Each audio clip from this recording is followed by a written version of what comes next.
This is the Welcome to Fatherhood podcast. I am your host. My name is Kelly. I am here to remind you, however you're listening, wherever you're listening, that as dads, we're just like moms, except we're dads. Ha ha.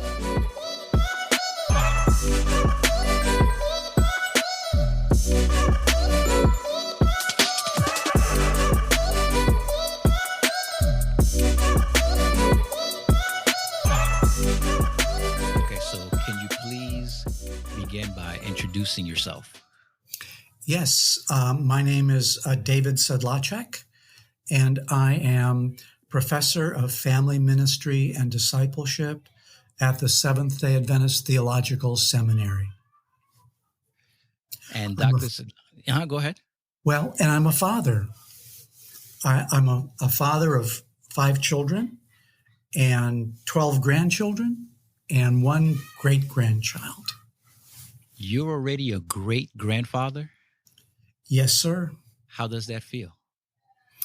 You know, I don't feel my age most days, but it feels good. It feels good. It shows me the period of my life that I have entered. So, yeah. I hope to be able to get to that point one day. Although right now, at least in my context, that's a really long time far off. Yes, yes. So thank you so much for joining me in this conversation and joining me in this project that I've been putting together, talking about fatherhood and the many different aspects according to my experience and also the experiences of other people that I've had on this podcast so far. And the reason why I thought about you, Dr. Sedlacek, to bring you on is because of what you do. So you're also a professional family counselor? Yes, I'm a certified family life educator. By profession, I am a social worker. And in that capacity, I have worked with many, many families, many children of parents who come from brokenness. Mm-hmm. And so it's that context that I'm bringing. I've also, of course, been a pastor and I'm a chaplain as well right now. So kind of from that richness, I encounter families in many, many different contexts. Yeah. And I think that, at least I'm hoping that the conversation that we are about to have is able to draw from your many experiences wearing all of these hats that are kind of different, but also have a lot of things in common in how you relate to the people that you have served throughout the course of your career so far. Yes. So before we jump into that, can you give me a sense of what your experience was like with your first child? Let's start there. Wow.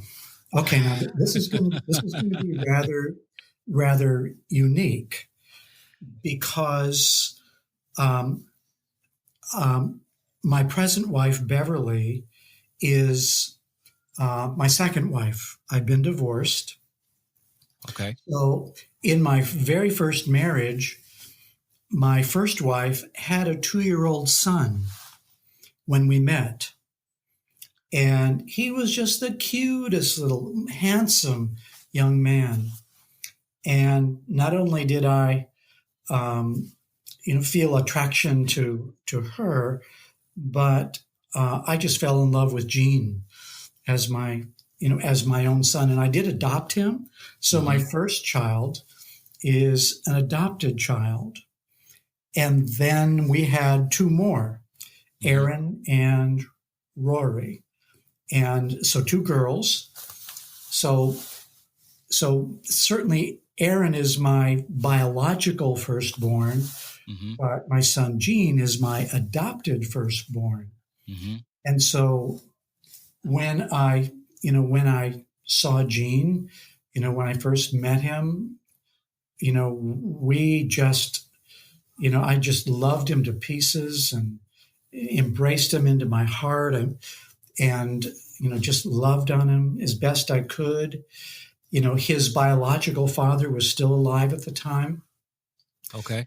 but not really involved in his life at all. Mm-hmm. And so he allowed me to actually, while he was still alive, to adopt Gene as my own. He gave permission for that. Oh, wow. Yeah. And so I just embraced Gene and loved on him. And then we had Aaron and a little girl, and just a delightful. I mean, I can remember being in the delivery room, Kelly, and being there when she was born and watching her, come out of her mother's womb. And it was such an awesome experience for me to be involved in that, to watch that, and to be privileged to see life being born. Mm. And I tell you, it just was an amazing experience for me that just, again, bound my heart to this infant. And so to me, just the amazement of that was an awesome experience for me as a dad. Yeah, I have a friend who told me while I was still an expectant dad, I have a friend who told me, you won't know what love at first sight is like until you see your son or your child be born, Yeah. especially your firstborn. And it's such a hard thing to really appreciate. At least it was for me at the stage that I was. So my wife was pregnant, and I knew that, we were inching closer to the delivery date. And so him saying that to me, I was like, oh man, like I'm excited about not the possibility. I'm excited about when that day comes when I would see my son for the first time. But I couldn't really appreciate what he was saying until the doctor held up my son and I saw him for the first time. And I was like, wow, he has my nose. I remember that was the first thing I said. I said, he has my nose. And that moment is so hard for me to put that moment into words, because I don't know if what my friend told me was what was happening, but I definitely do know that the way in which I walked into that delivery room was not the same way that I walked out of that delivery room. I was a completely different person after having seen my son. And it was not until a couple of days later that I was reflecting on everything, and I just heard his voice in my head again, like, you won't know what love at first sight is until you see your first child. And I was like, oh, now I get it. Mm-hmm. Mm-hmm. Such a cool experience. That's beautiful. Yeah. So, how long have you been in practice for? So pick any of the hats that you wear. How long have you been on this journey that has led you to come in contact with a diversity of families and hear a diversity of stories? I started working professionally in April of 1972. So that was as an alcoholism counselor for the city of Cleveland, Ohio. And I was working at their house of correction with prisoners who had been arrested for various things. The ones that were in my unit were all there because of an alcohol or drug offense. Mm-hmm. So that was my very, very first exposure to working with people. And then subsequently, I went back and got my education, my master's degree in social work, and then my doctorate in social work right after that. So you've been doing this a lot longer than I've been alive. Probably. I don't know your age, but I would not be surprised. I was born in 85, and so you have about what, uh 72, 85, about what, 13 years? Yeah. Yeah. So, Yeah. yeah.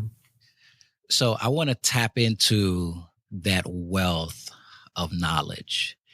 And one of the things that you mentioned about your eldest adopted son, Gene, is that his father was there, but he wasn't really there. And that is certainly my experience too, my personal experience. My father, well, I can't even say that he was there a lot of the times. Um, my earliest memory of him was when I was probably 7 or 8 years old, and that was just for a weekend. And then the next time that I remember, my next memory of him was when I was 10 years old, when I moved to the United States, and I lived with him for a year. And after a year, I lived with my aunt and uncle because he didn't, I guess it was a better setup for my older sister and I who had come to the US. And for the next 2.5 years, didn't see him again, maybe with the exception of one quick trip that I made back to Brooklyn where he lived for a weekend, ironically, and then came back and went back to Florida. And the next time that I lived with my father, I was in the 9th grade. So from the 9th grade to the 12th grade, lived with him. And my mom, my family moved away to college, came back from college. A year later, he was gone. So in my trajectory, his presence has been visible, but very foggy. And at times, I can't even remember if he was there for this particular memory or if he was not there. And if he was there, it was like, cool, whatever. So in your experience, speaking and counseling people or encountering families, particularly dads, I'm sure you've come across a lot of men who are not being present for their families, for their children in particular. Is there something that has emerged that you can think of that has that emerges for you as to one of the, or maybe a top 3 reason or circumstance that leads fathers that leads fathers away from their family, and they've shared some of that stuff with you? I don't know if my question is making sense. Yes, I think it is making sense. One of the main things that I have seen, not infrequently, like in the life of my own oldest son and perhaps of your dad, is that the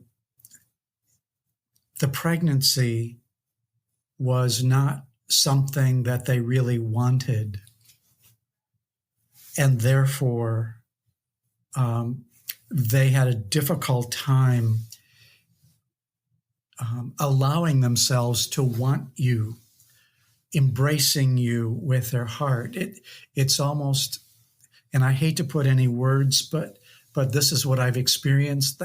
It's like they really did not embrace you or want you. You were a bother. You were something that was an accident that happened. Mm-hmm. And therefore, it's like, well, if I have to see you, I'll see you, but I'm not really committed to you with all of my heart. Another thing that I frequently see is that fathers who have children see their role as predominantly being the provider, the one who physically goes out and works, brings home the money, does all of that. But that's the extent to which they see themselves and their role in the lives of their children. And so that is physical presence, but not emotional or relational connection with their child. And so those are some of the reasons. Another one, which I think is really a very important one, is that fathers can only father how they've been fathered unless they make a very intentional effort to change. But most of the time, you know that Bible verse that talks about the iniquity of the fathers being visited upon their children to the third and fourth generation. Unless there's an intervention in the life of that young boy who was born into life by his father, unless there's something that intervenes in that cycle of dysfunction, that child is likely going to parent his children the same way he was parented. And so those are three factors to me that are very, very important factors. But I'm wondering, could I speak for just a moment to the flip side of the coin? Absolutely. Okay. I want to, for those who are listening to us, I want them to think about for a moment if they could empathically put themselves into the experience of a child like you just described, or a child like I just described my son Gene as being. Okay. The experience of being tolerated but not embraced, not really being wanted, but being abandoned or forsaken. And again, I'm talking here about experientially, the experience of that child. And when children, when that's the experience of a child, I wasn't wanted. Or let's even go further back, Kelly. Let's go further back to the womb. Okay. What happens if a mother gets pregnant with a child, but the dad didn't really, he wanted the pleasure of sex, but he didn't want the responsibilities of the child that came from that. Right. And will that child sense that? Will that child pick up that, oh, I'm not sure I want this child? And will the mother sense that, oh man, he didn't really want me. He just wanted my body. And I'm not sure I even want to be pregnant. What am I going to, am I going to be a single mother? All those doubts and questions. And I want to tell you that the Bible is really clear that children, even in the womb, can sense those things and can be aware of rejection and abandonment as far back as in the womb. Now, do you believe me about that?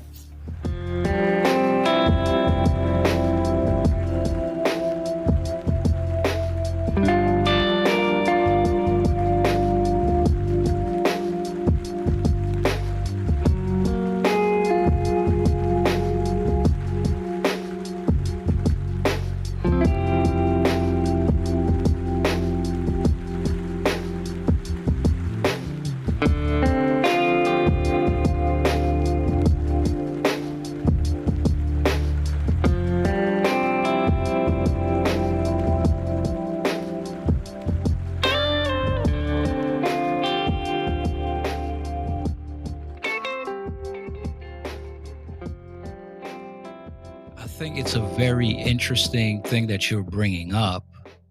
I haven't thought that through in any way, shape, or form, but I certainly will take your word at it.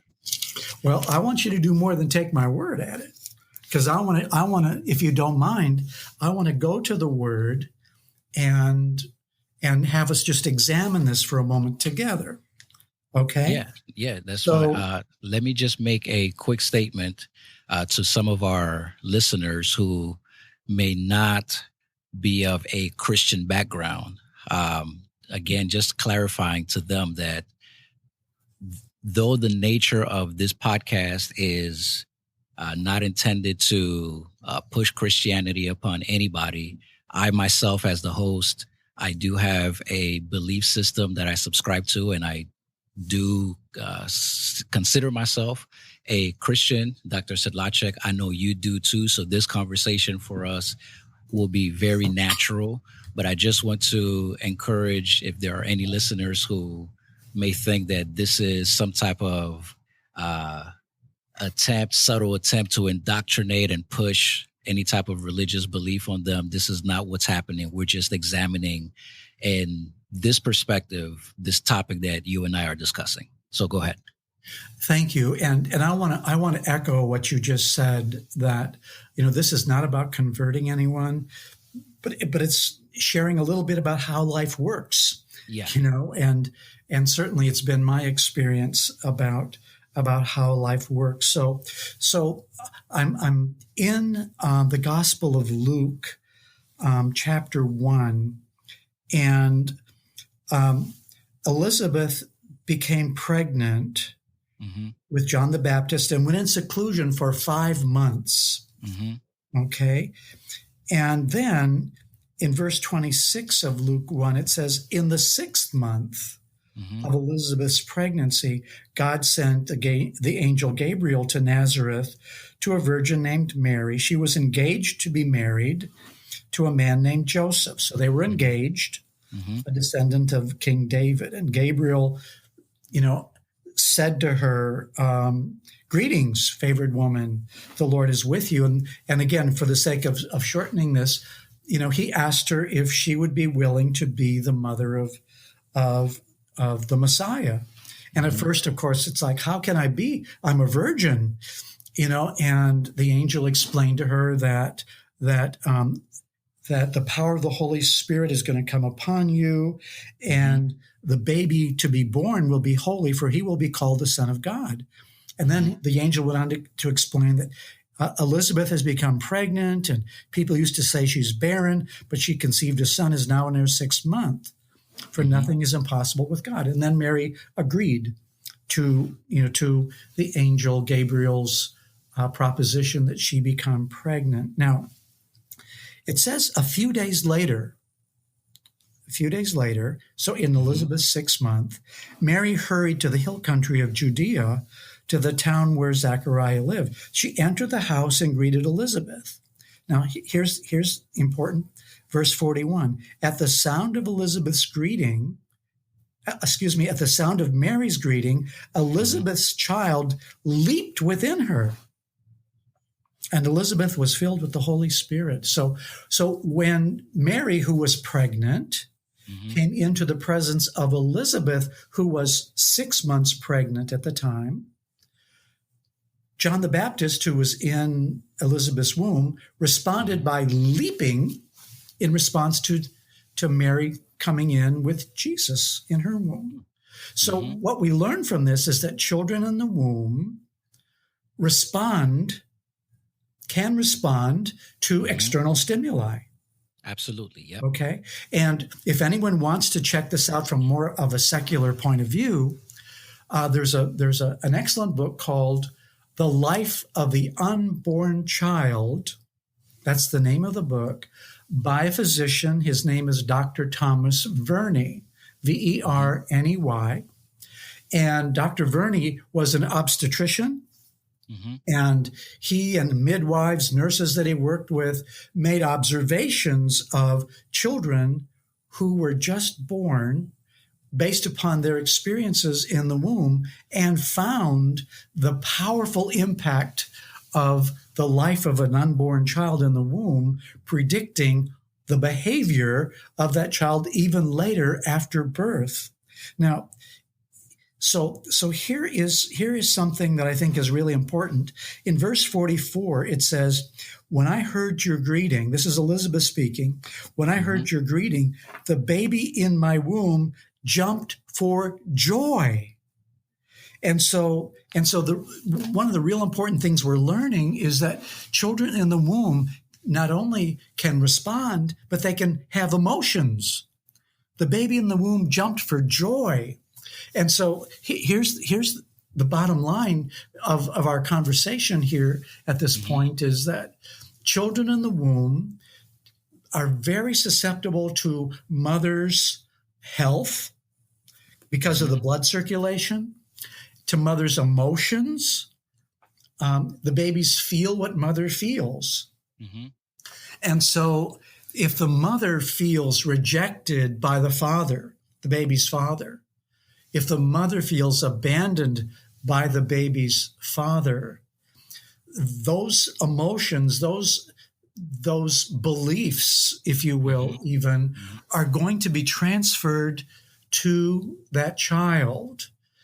And that child is going to experience the absence or loss of a father. Now, what's the normal feelings of someone who's experienced the loss of a father?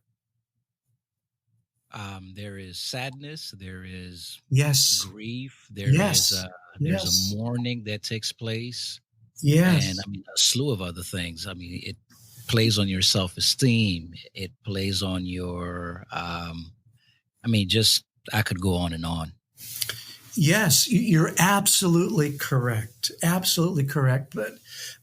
And so the child experiences the loss, okay, and will grieve the loss. The book of Proverbs says, "By sorrow of the heart, the spirit is broken of that child." The spirit is broken. Their vibrance and joy for life and everything that God, that they were intended to have, by sorrow of the heart, the spirit is broken. They're going to be grieving, if you will, the loss of that dad to some degree or other. And even if it doesn't occur as far back as the womb, if it occurs, let's say, at 1 year of age, where dad dies or dad goes to prison or dad just doesn't show up, that 1-year-old child. And we know from neuroscience that the first 7 years of life is when brain pathways are being formed. And the most important ones are very early life. First year, second year, third year of life, those brain pathways are being formed in ways that will shape the rest of that child's life. Their belief systems, like you said. And so whatever I believe about me, like, well, I mustn't be very important because my dad didn't want me, or I mustn't be lovable or valuable or desirable, or whatever the beliefs are, they're going to be shaped early. The pathway in the brain, using neuroscience, the pathway in the brain is going to be shaped very, very early. And that pathway is going to have to be rewritten in that child's life if they're going to embrace the truth of their value and their worth to themselves, first of all, as well as, in people that they'll attract, even want to be in relationship with.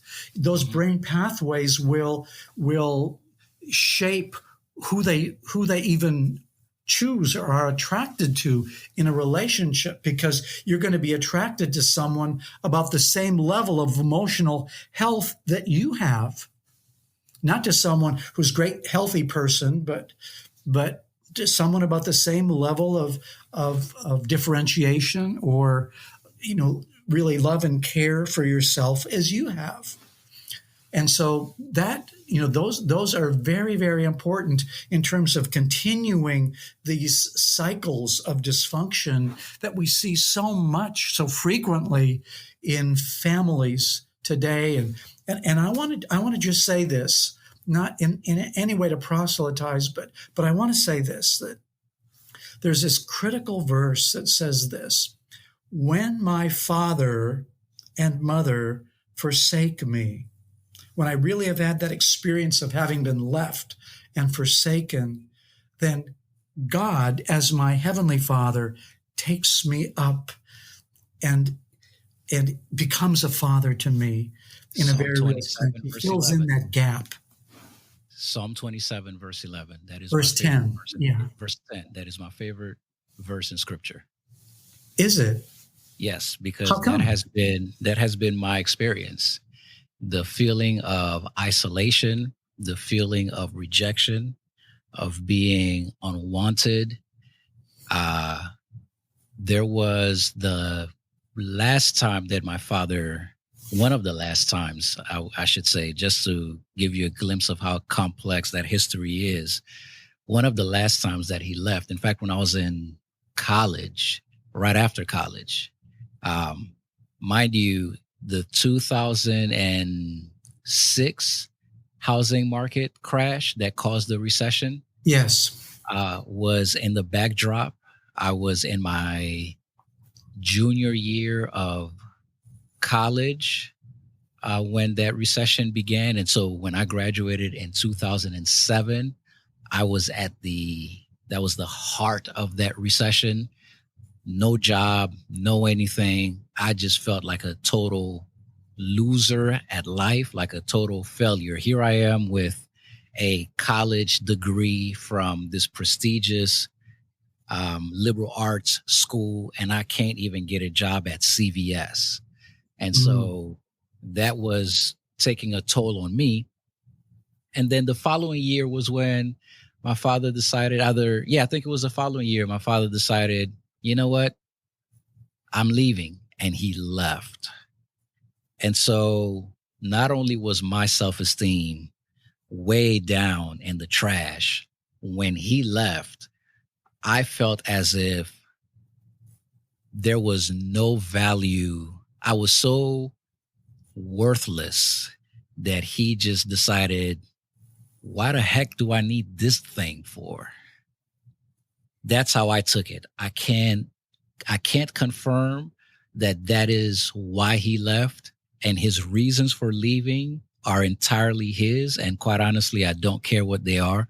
But my interpretation of his absence was that I was so worthless that there was no reason for him to be around. And so I found comfort in that verse. And that verse was what helped me hope to regain some sense of self-worth. And I just internalized it. I internalized Psalm 27, verse 10. When my father and my mother abandon me, the Lord himself will pick me up. And that's what I just kept saying to myself for a period of time.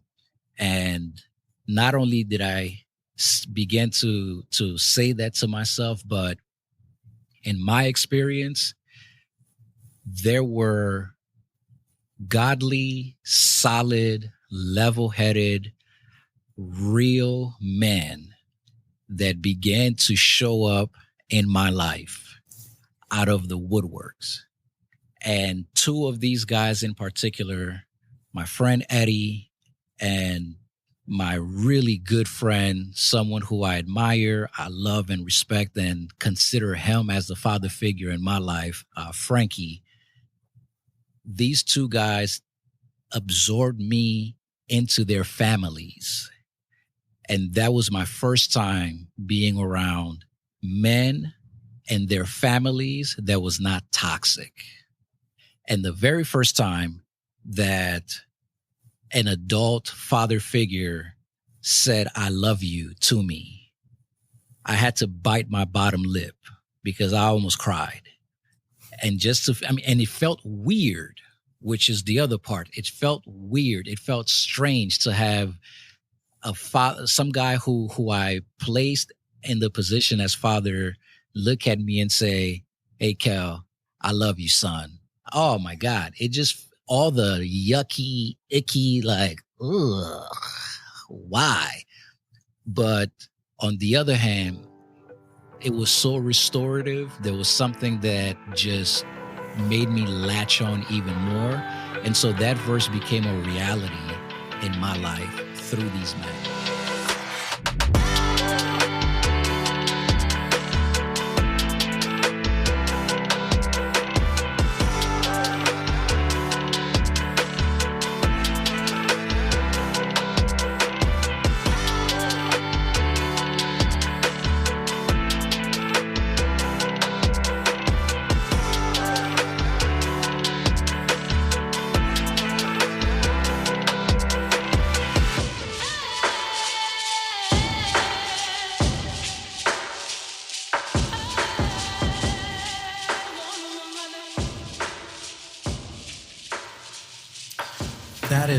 That is such a powerful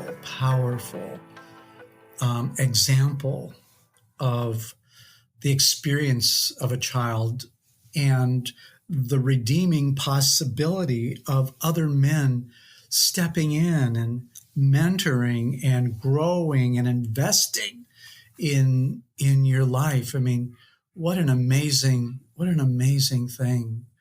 But by the way, I'm not sure if maybe you said this intentionally, but when you talked about your father leaving, you said this. You said, "I'm not sure I want that thing."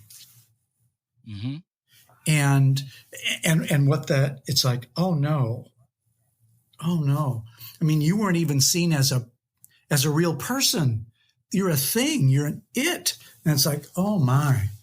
Yeah, that is, again, that is my interpretation, because that's what it felt like. That's not, let me rephrase that. That's what I felt like. And to have that happen, to have him leave in the middle of already an identity crisis that I was having at the time, 22 years old, fresh out of college, into a world where, like I said, I couldn't even get a job at a convenience store. I mean, I just felt like such dead weight. And the things that were bouncing around in my head, my reality check was this, Dr. Sedlacek. The school that I went to was so wealthy in terms of things that they had available. The school has like 6 or 7 dining halls. My freshman year, we had to swipe in the dining halls. You know, everybody had a meal plan. By sophomore year, the meal plan was just absorbed into the tuition. And so you just walk into whatever dining hall you want, whenever you want, and eat however much you want. And that was my experience for the time that I was at that school. So I come out of that, and I emphasize that for this reason. I come out of that setting. I come back home to Philadelphia, and my very first day being home, I wake up the next morning, I open the fridge, and our fridge is empty. And I said to myself, oh God, welcome to the real world. Like, that was such a stark difference for me. And so now it was, okay, you were pampered for all this time. You know, you were made to feel good. Like, you're the graduating class. Everybody was congratulating you. Like, yeah, oh my God, you made it. Yay. But now you're here. And so let's tango. And every time I try to turn on the music to tango, life just kept knocking me down because of the economic recession that the country was in at the time. And so rejection after rejection and failed job interviews. And I mean, my confidence was just at an all-time low at the time. And that's when I needed my support to be there for me, particularly my father, who, you know, up until that time, my relationship with him was just, I can't even describe it. I don't even know what it was. And so when he decided to leave, in the manner in which he left, one of the details that I would never forget is that he left. And when my mother told me that morning, I remember my mom said to me, your father left and I don't think he's coming back. And he only left $100 for me, for us, so I can pay the bills, pay the mortgage, do groceries, take care of stuff in the house. And that to me added to the sense of, I must really not worth a darn thing for this guy. I mean, what? And so my self-esteem, like I said, was already at a 0. And this one just took it down to the negative numbers. And so that's why I didn't even, my interpretation of that, my feeling of that when I think about that time period was, if I were a person to him, regardless of the circumstances, there would have been more of an effort there. But I wasn't worth anything to this guy. In fact, he left me to go back to his mistress and to their child together, his other son. And so I felt betrayed. I felt like my father chose his other son, and he decided that, that one is better than this one. So I mean, my mind just went in those avenues, and it was a really challenging thing for me to untangle myself out of that web of really dark and nasty emotions that I felt toward that man.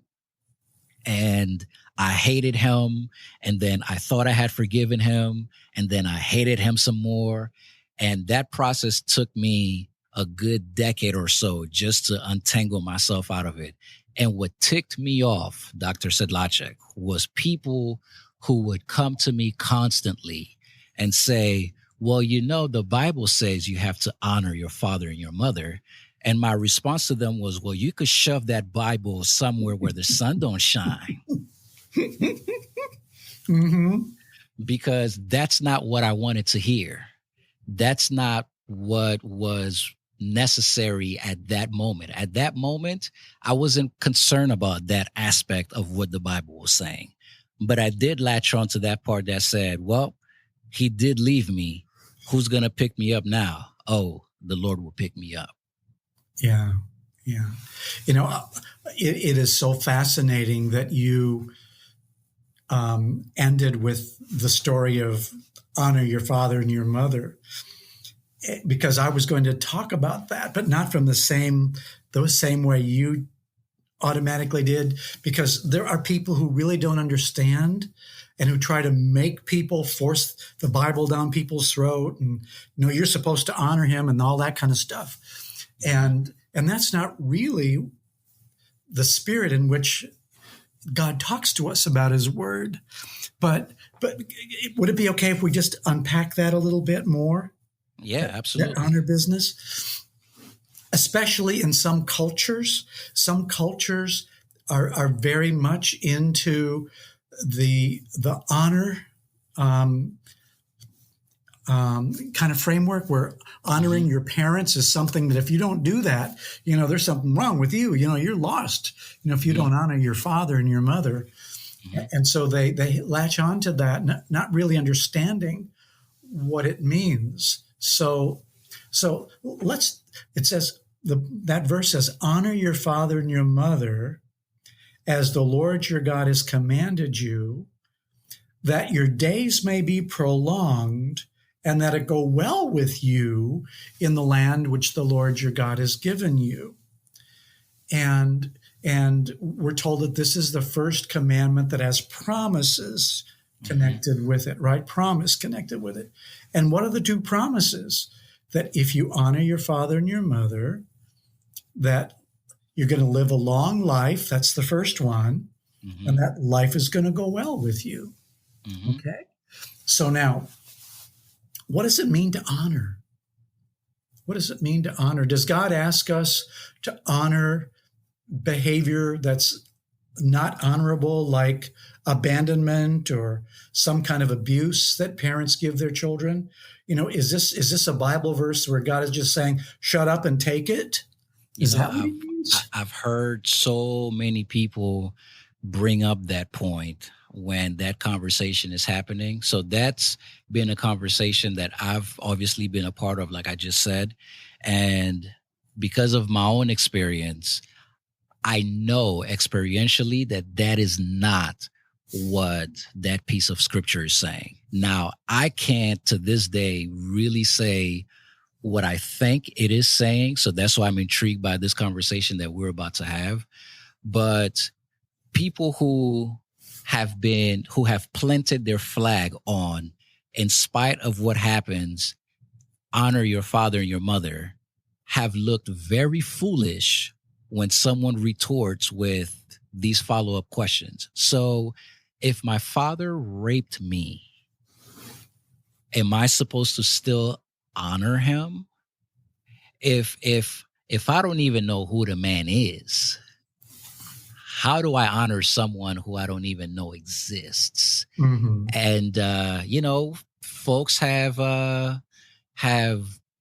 gone around in circles, spitting out platitudes and making all sorts of really head-scratching, eyebrow-raising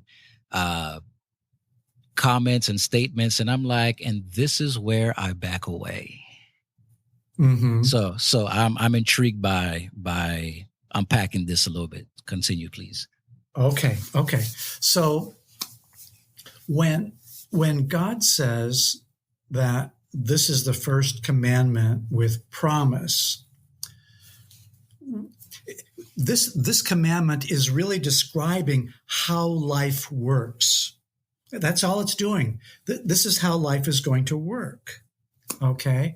And again, hang in there with me on this for just a minute. But so if my father abandons me, abuses me, whatever, okay, and I'm bitter and resentful about it, and I hate him and don't want to have anything to do with him and all that kind of stuff, which is a normal human response, right? Yes. Very understandable, very normal human response. What it predicts is that instead of life going well with you, what's going to happen? The opposite. Exactly. And so when I'm filled with bitterness and rage and resentment, what that predicts, and this is neuroscience now, this is not just scripture, this is neuroscience talking, that bitterness that I'm holding on to and resentment is going to destroy me. And it's going to destroy people around me. My bitterness is going to be projected not just as a self-destructive force, but also as a destructive force in the relationships that I'm a part of. I'm going to bring that bitterness into relationships. I'm going to bring fear into relationships. I'm going to have trouble being really deeply intimate and opening myself up because are you going to leave me too? Are you going to abuse me too? Are you going to abandon me too? Reject me too? Those are going to be the suspicions that we're going to carry into relationships. And so we're not going to be able to open our minds and hearts fully to someone. We're going to hold that person still at arm's length because we can't really open our hearts to them. And it also predicts, when you look at it, it predicts, for example, that people might get involved in things like some kind of addiction. Because what are addictions about? They're an attempt to medicate my pain. Mm-hmm. My pain of rejection or abandonment or abuse. And so I'm trying to medicate that pain.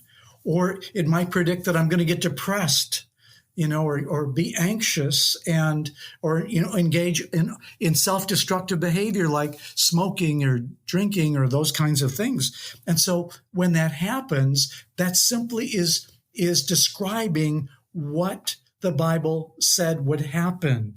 That if you struggle to honor your father, you're going to engage in life-shortening behaviors and attitudes and practices that I don't want you to do. I mean, when God gives us a command, he gives it to us because he does not want us to experience the negative consequences of breaking that command. And the other aspect of it is life is not going to go well with you. And one of the things that we've discovered is that life isn't going to go well with you in the same area that you struggle to honor your father or your mother. Let me give you an example from my own life, okay? Okay. I was raised on a farm in Wisconsin. I'm number 2 child of 15 of us. My mom and dad had 15 children. Okay. I'm the oldest boy, okay? Now, when you look at my dad was the kind of dad who was in charge. That'd be dad's way or the highway.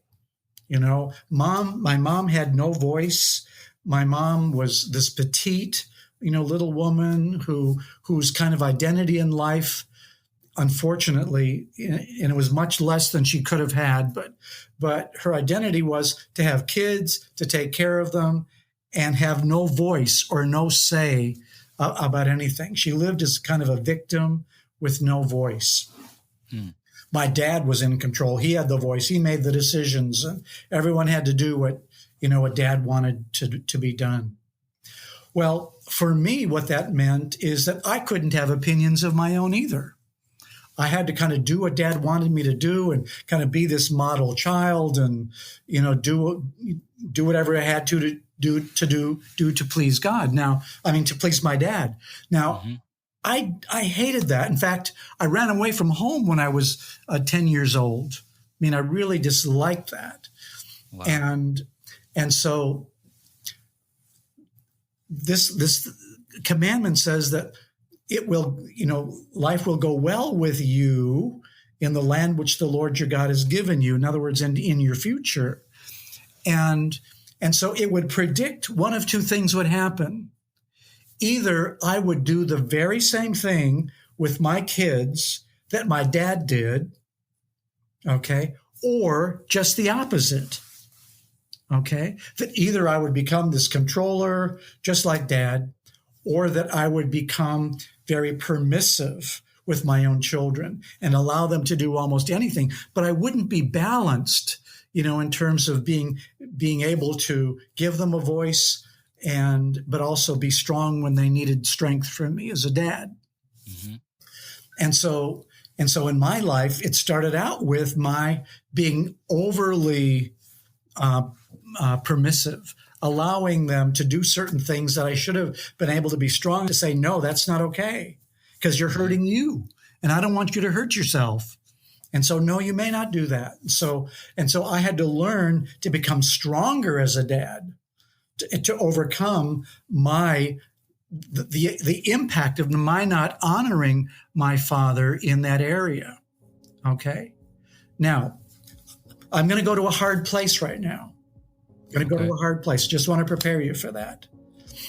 But before I do, I want to ask you: is what I'm saying making sense in terms of the two consequences or natural results of not being able to honor your father or your mother?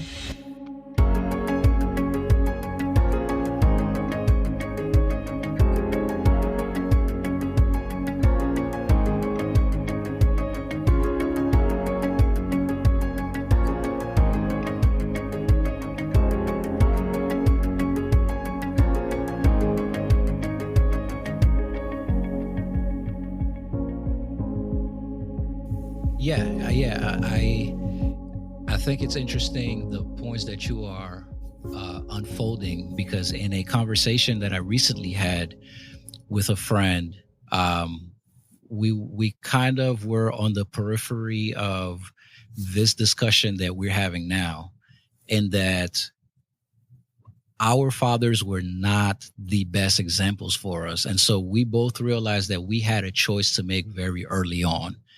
we're either going to do the same things or use the shortcomings of our fathers as roadmaps to be better when we became dads. And that has certainly been my experience. Definitely a whole lot more intricate than that. But in the oversimplified version, I saw what he did. I didn't like what he was doing, and I decided I'm not going to do the same. And so that's how that played out in my life. Yeah. So let me unpack just a couple of points about this that I think could be a blessing to those who are listening. The Bible, when it says honor your father and your mother, does not say honor their behavior. It doesn't say honor what they do or how well they functioned as a parent, does it? No. It just says honor your father and your mother. Now, but wouldn't that be implied? Couldn't someone retort and say, yeah, but that is implied. It doesn't have to specifically say it. Yeah. So, well, that's a good question. And I don't think it is, but I do think that children have a hard time sorting out the person from the person's behavior. Yes. It says honor your father, not honor what your father does. Okay. So how can a child whose father abandons him or abuses him honor that behavior? Well, you can't, right? And God's not asking you to. But what does honor mean? Let me unpack that for just a minute. Generally, the word honor conveys the idea of respecting them, okay? Because they are father. They brought me into this world.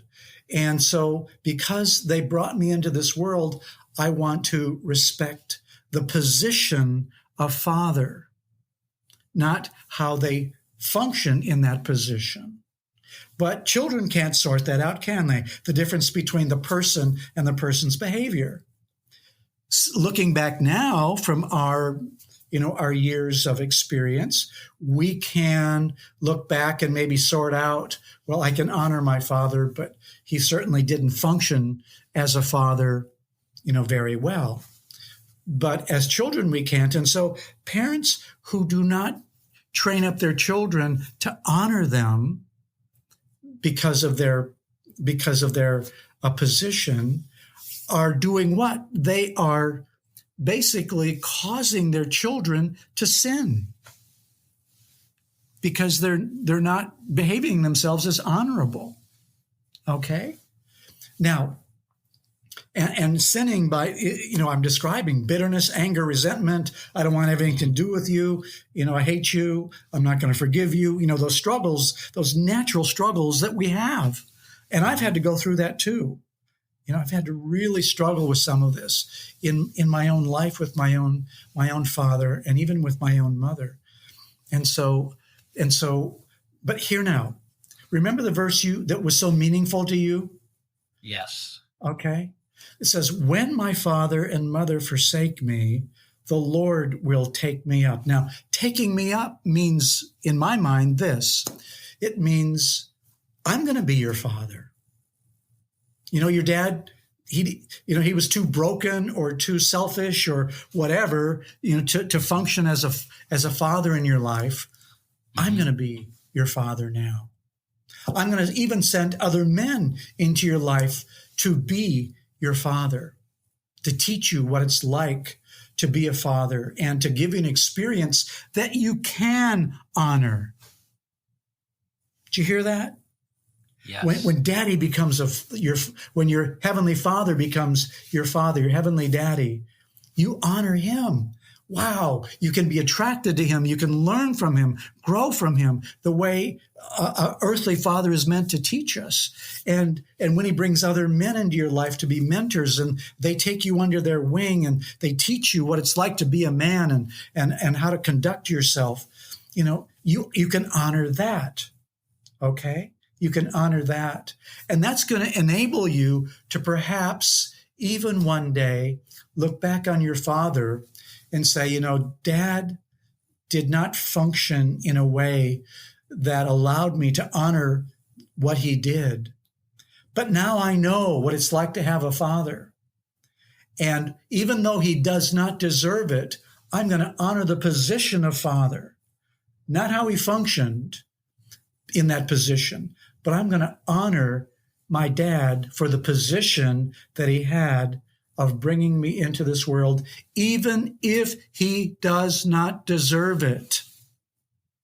Because that's what God teaches us, to love even our enemies, even those who treat us poorly, whether they're our father or mother or whoever they are.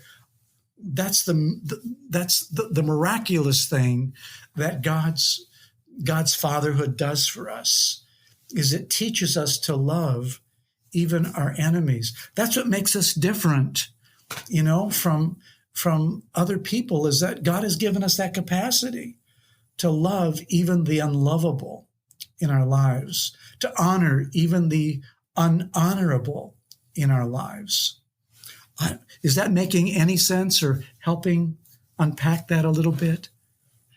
Yeah, there are definitely aspects of what we're talking about that I resonate with. And I think what I'm having some difficulty fleshing out in my own head is the difference between honoring the position of father and honoring that individual who is my father.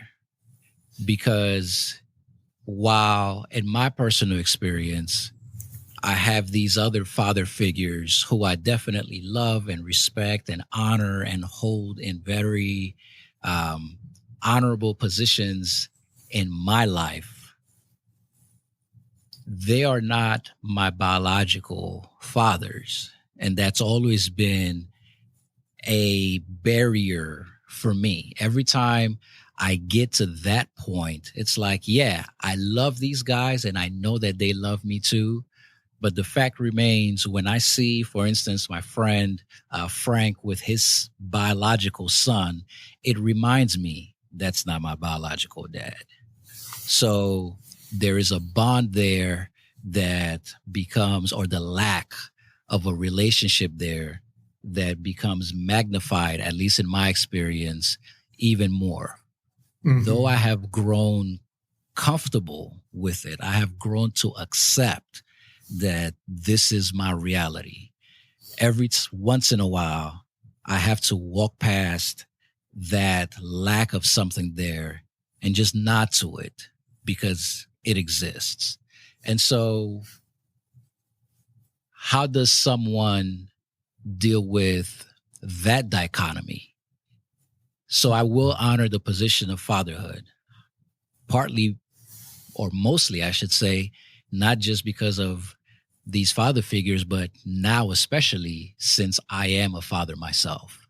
And so I know that as my father was susceptible to making all the errors that he made, so am I. That is a realization that I do have. I am also susceptible to making those same errors, if not worse, mistakes than he. And hopefully, and it is my intent to never do to my son anything that my father did to me or worse. So that's that. But there's still this issue of this guy who has revealed his true colors. In my experience, there's this guy who has revealed his true colors. And I don't like the colors that he showed me. Now, I know I don't hate him because that is something that, like I've said before, I have wrestled with that. And I have come to a place where I have not only forgiven him within myself, I have said to him in conversation that I have forgiven him over the phone. I have said to him in person time and time again that I have forgiven him face to face. I mean, before I got married, I had a chance to see him one of the last times. So about 2 years ago. And I said to him, look, I no longer hate you. Like I've buried that hatchet. Like that's not even a concern of mine anymore. I still don't want any type of, I don't think it's necessary at this point in my life to have a rekindling of a fire-son relationship. At least in my head, that ship has sunken like the Titanic. Mm-hmm. So mm-hmm. I am fine where I am now because I do have these other supports, these other father figures that I more readily rely on and say, hey, Pops, I need advice on this. Help me handle that. And I know they're there. So how do I reconcile that? Honoring the position of father, but when I come down the scope and look at, but there's this guy who, although he is my father, man, like back to that point that you made earlier, having difficulty separating the behavior from the person, because the person and that behavior and those behaviors, especially repeated patterns of behaviors, are so intertwined. Yes. So here are a couple of ideas that could be of help. First, it's important for you and others who may be listening to us to grieve the loss of the father that we needed but never had. To grieve that, when I'm talking about grieving, I'm talking about lamenting that we did not have a father.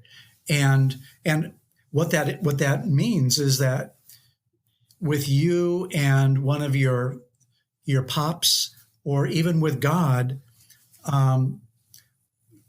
either it's writing a lament, or you might even need to go out and speak it loudly and strongly, and even yell your lament. Mm-hmm. I never will have a father. I grieve the loss of that ideal that God wanted for me, or that I wanted as just a normal, healthy child. I'm never going to have it. As much as I wanted it, as much as I would still want it, I'm never going to have it. I have to grieve it. I have to let it go. And a second way that many people deal with it is they write a letter to their father. And it's an authentic, real, honest letter that's filled with anger, that's filled with longing, that's filled with tears. Dear Dad, dear Father, dear whatever his name would be. I want to talk to you right now. I want to write to you about what my experience has been. I want to write it down. I needed you and you weren't there. This has been my experience of you and you weren't there. And you know how I feel about that? I feel abandoned. I feel rejected. I feel angry. I've been so angry, and I want you to know, forgiveness is not cheap. I want to forgive you, but I want you to know the truth of the matter is I'm really pissed. I'm angry at you. I'm worth something, and you treated me as if I was not. And I'm talking about writing these things down. I actually did that. And then saying at the end, thank you. Saying at the end, goodbye. I'm never going to have that I've wanted. And now I'm letting that ideal go. And so you did that. Tell me about what you did. So I wrote down a letter, and all those things that you just said, I enumerated all of these grievances in this letter. And I remember calling him on the phone right before I left graduate school. I called him. I was sitting in my apartment by myself, and I decided to call him after I had written the letter. And I called him and I said to him, I don't need you to say a word to me. I just want you to sit and listen to what I'm about to say to you. And he agreed to those terms and conditions. I went ahead and I read the things that I had written in that letter to say to him. And afterwards, in true fashion of the person that he is, he sounded so indifferent. And it was just like, okay, cool. And that was the end of the conversation. But I knew that something was different, at least in me, in that it didn't bother me. I was like, hey, I think I have a breakthrough here. Mm-hmm.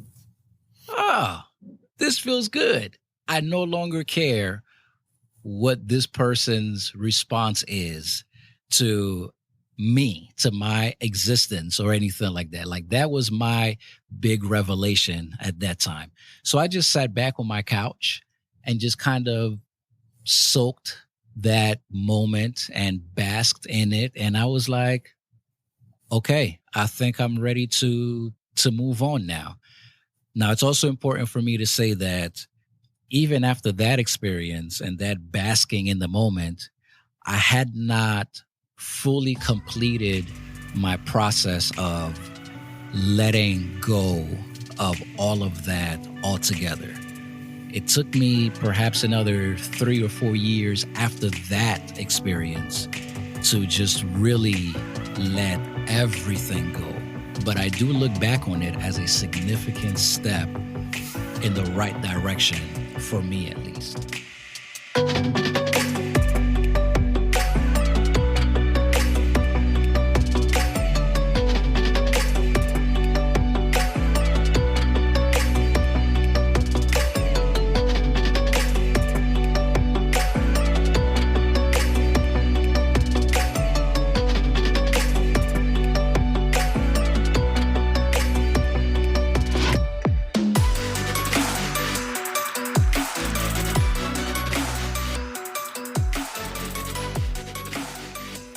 Yes. And what you did was a very, very courageous thing to do, because you were risking the possibility of even more rejection. And that's what you got, right? Indifference, just another form of rejection. Mm-hmm. But you were willing to risk that for the sake of who? For my own sake. Yes. And so the point is that you did that not to change your father. He was going to be who he was going to be. But yes, you did that courageously to give voice to your truth, to give voice to your experience, and that was the healing part of that for you, is that you did it. You valued yourself enough to speak what your experience was. A lot of people, the mistake they make is they do it in order to try to change their father. And of course, it's still our part of our wish or desire that he would change, that he would really hear us. But if it doesn't happen, I'm not going to let your response define me. My value and worth is not defined by you anymore. My value and worth is defined by what other people think, what other men might think who are mentors of mine, what God thinks of me, but even most importantly, what I've come to believe about myself. Which was the most important revelation. Worth and value. That I'm precious. And so I'm not going to give you that power anymore, Dad, to determine my identity. Mm-hmm. I know who I am. I'm committed to walking in the truth of who I am, not in who you think I might be or the messages you give me by the way you treat me. that's not going to be my my reality anymore. My reality is going to be based upon the truth of who I am, who I embrace, who I decide I'm going to be. And like the Father said to Jesus, remember, this is my beloved Son in whom I'm well pleased. That's going to be my identity.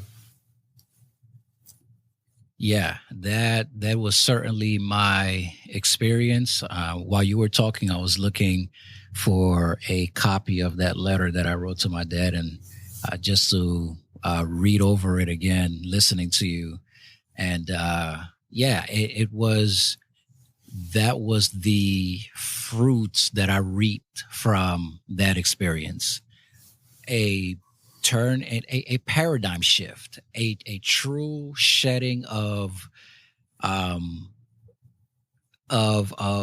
how I thought I needed to be perceived by this individual, and just shifting the attention and the energy and the focus to, okay, so why not just redefine yourself?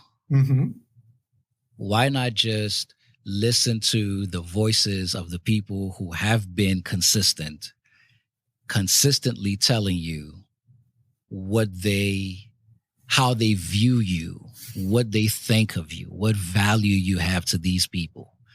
And so, I was 20 something years old, and that was the first time that I began to open myself up to allow other people to deposit goodness and good things in my life. And those were some really fruitful days, very crucial, fundamental days of the person who I am today. And that also made me become very selective, not just of the people that I kept around me, but also of the things that I let into my being. So I've always said to people, you could tell me, I really don't care what people's perception of me is. And that is a fundamental truth in my life. However, I will listen to what someone says about me, whether good or bad, because I believe that if someone feels that way about me, whether I agree with it or like it or whatever, there might be something in there that I can find to help me fine tune some aspect of myself that needs fine tuning. And then the rest I just throw in the trash. Oh, I think you're too loud. That's your problem. But maybe there's something in that statement that I can take to help me fine tune who I am. And so that was the genesis. That time frame was the genesis of this reshaping of my thought process. And, once again, Psalm 27:10 just kept becoming a reality in my life, from friends and family and just people that I would meet, and, just receiving a lot of positive affirmation and reaffirmation, and my confidence in myself, my confidence as a man began to grow. My confidence in my abilities began to grow. My worldviews started to shift a little bit. And it is all and I attribute all of these things to that crucial step that I took at that moment. Yes.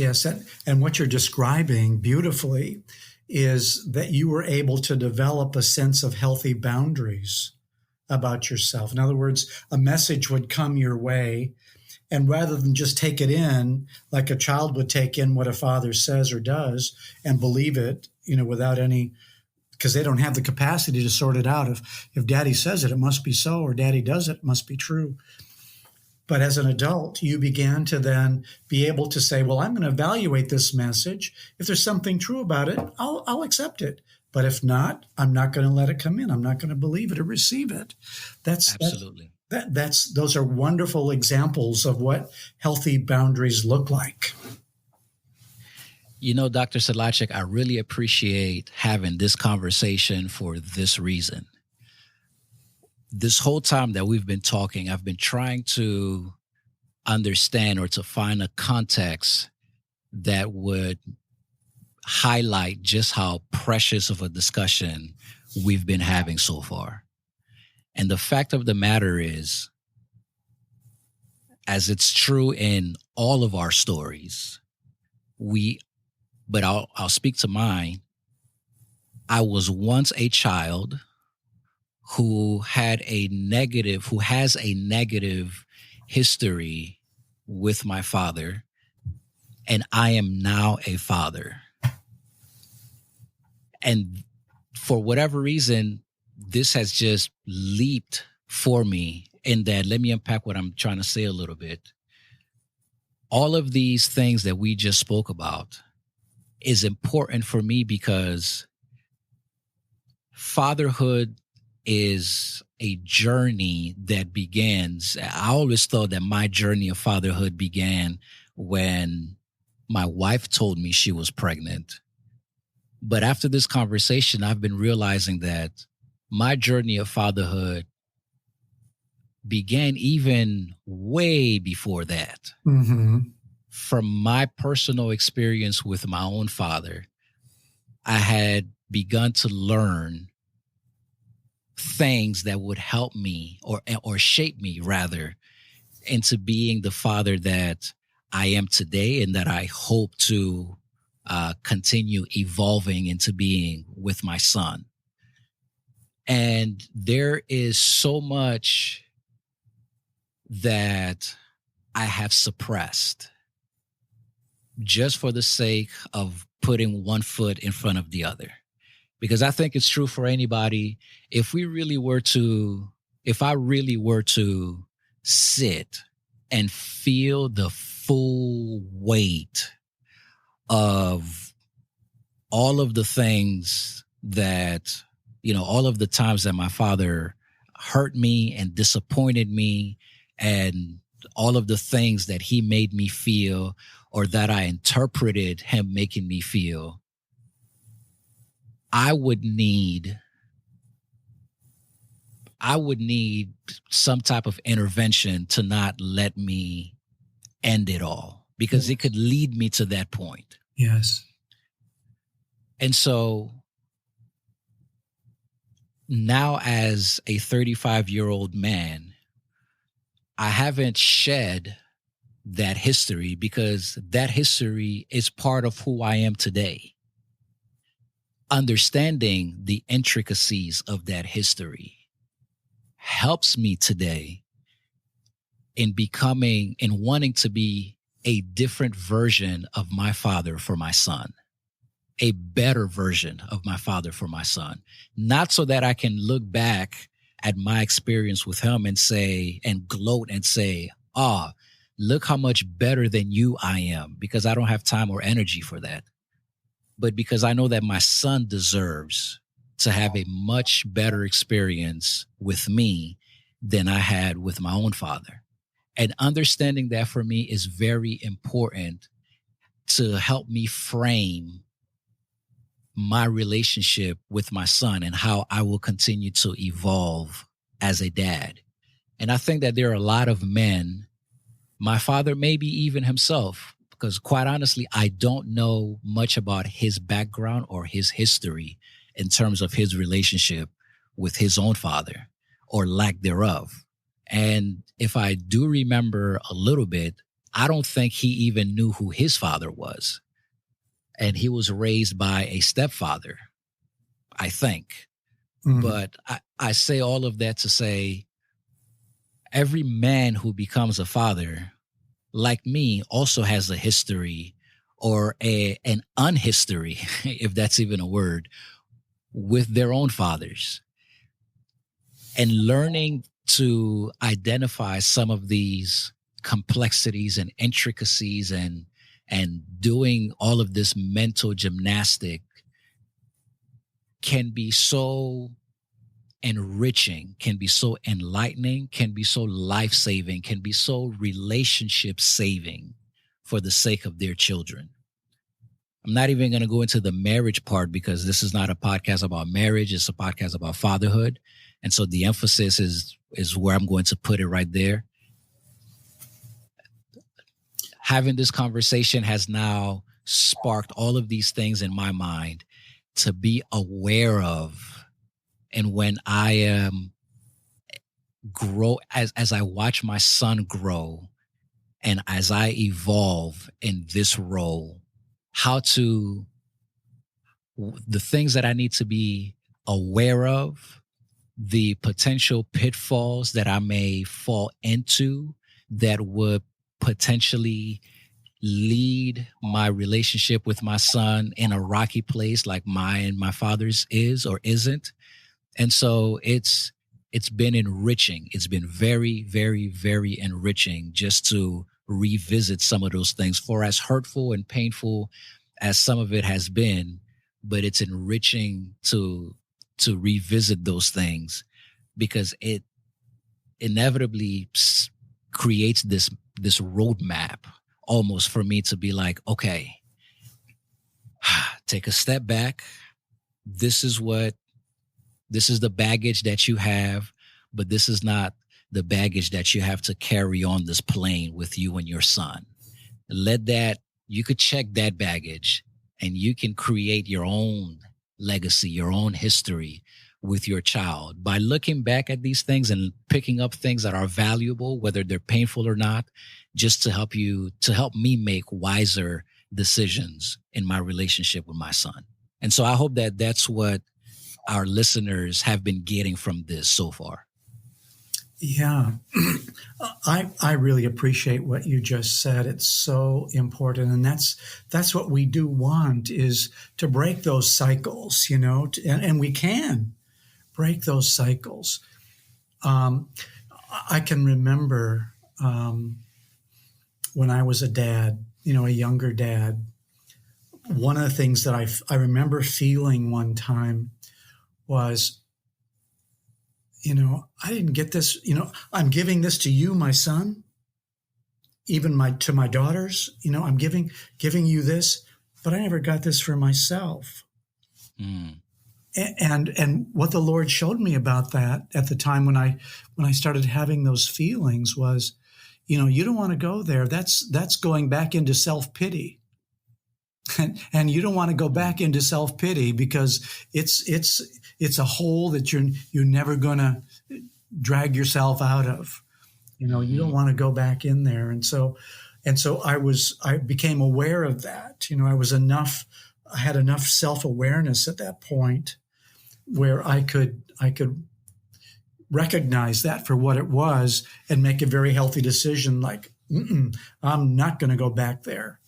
Because it's if I start feeling sorry for myself that I'm giving what I didn't get, then who's going to pay the price for that? Your children. Exactly.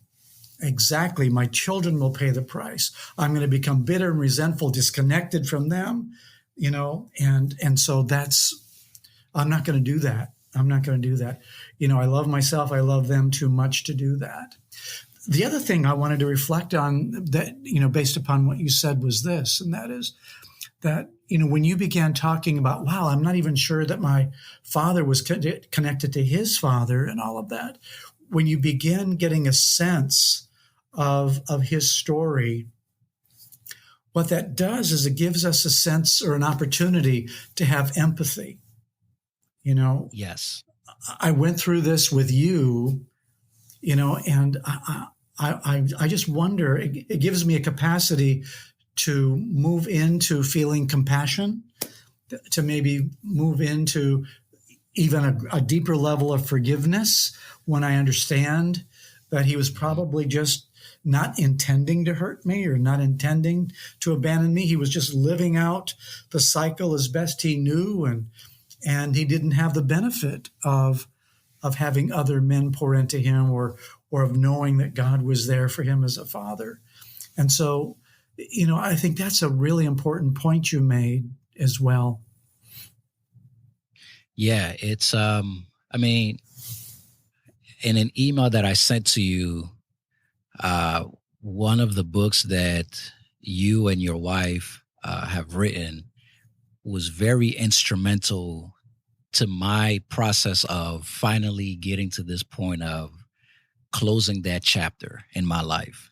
But one of the stories that sticks out to me in that book, the title of the book is Cleansing the Sanctuary of the Heart.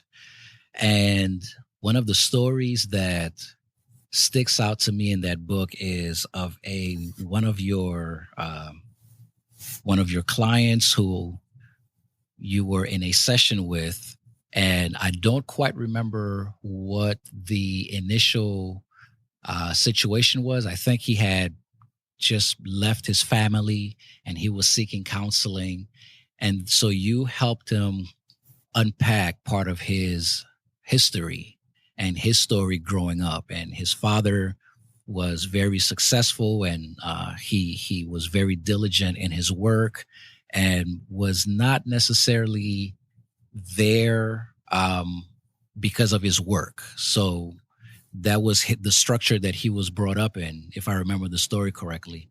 And I think around the time that this man was, when he was a child, was around 12 years old, I think, or 7 or something like that, his father left, and he took that and internalized it and determined that he was not going to be like his father. And so he grew up and went to school and became very successful as well. And he married and he had a child. He had a son, and he ended up leaving his family. But the moment of revelation for him in the book, as you helped him connect the dots, was that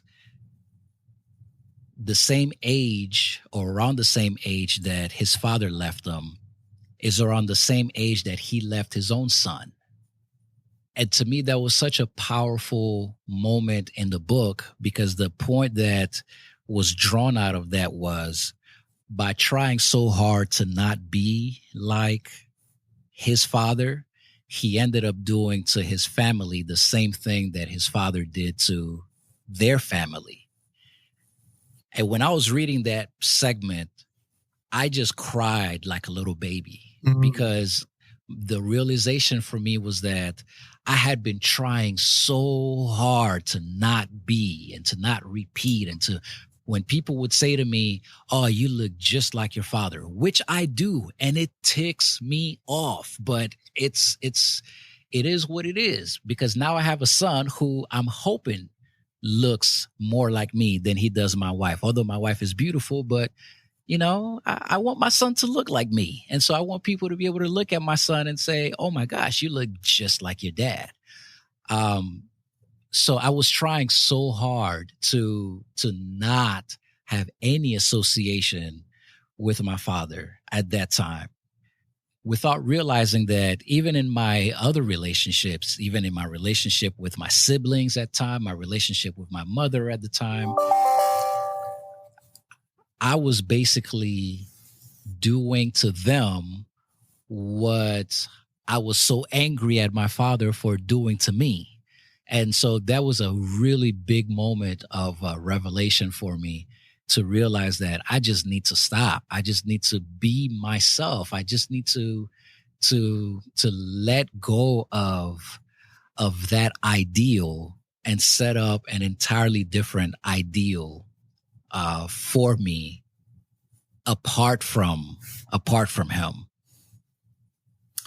Yes. And, what this man, I remember that story so well. I remember that man's, and what we were able to do was to help him begin to realize that he couldn't avoid the pain any longer. He couldn't avoid looking at the impact of his father's behavior on his life. And the more he began opening himself to that and embracing that and dealing with that, the more healing came. We don't get healing by avoiding the pain. We get healing by walking through the pain, and having the courage to do that. And so he did. And that's when he began growing and becoming transformed. And that's really the point of that book. Yeah. Yeah, that's the point of that book. And I think that is also the I think that's a good place to land the plane of this conversation, by that summary right there. The whole purpose of, and again, I thank you so much for this discussion that we've been having, because the whole point is, in spite of what my history is with my father, or anyone who's listening who has a checkered, nasty, disgusting, painful history with your own father, and you are in the process of becoming a father, you are a first time father, second time, whatever the case is, you're a father, period. Some of these things, if not all of it, in some way, shape, or form, if it's not directly addressed, like you said, if we don't become diligent in walking through that pain, through that history, will continue to rear its ugly head and eat at the foundation of who I am as a father, for the detriment of my relationship with my child. And so the appeal that, I want to make to our listeners right now, if that is your circumstance, is do the hard work now for your sake and the sake of your relationship with your child. Whether you are with your spouse, whether you are co-parenting, whatever the case is, if something about your history, if something about my history is threatening the actualization of a much more solid and beautiful relationship with your child, in my case, with my child, it's not too great a price to pay for me to do the hard work now, so that I can reap the benefits of a solid, beautiful, and healthy relationship with my child now and in the future. So that's I guess that's the message that I want to leave our listeners with at this time. Any final words, Dr. Sedlacek? I'm not sure I could have said any better than you did, Kelly. The importance of embracing the truth, because that's the truth about your own story and journey, because that's where freedom comes. That's where freedom comes, and that's where we want to be. We want to see the truth of what is, and we want to work toward release from the prisons that we've often put ourselves in, and we want to, as a result of that process, which is hard, which is painful, which is courageous, but to be free. The end of that is freedom, and I'm so glad about that. Thank you for listening to this episode of the Welcome to Fatherhood podcast, and a very special thanks to my guest, Dr. David Sedlacek. This community is a community that celebrates dads. And so if you would like to be celebrated, or if there's a father in your life whom you would like to celebrate, feel free to send an email to wtfatherhoodpodcast@gmail.com.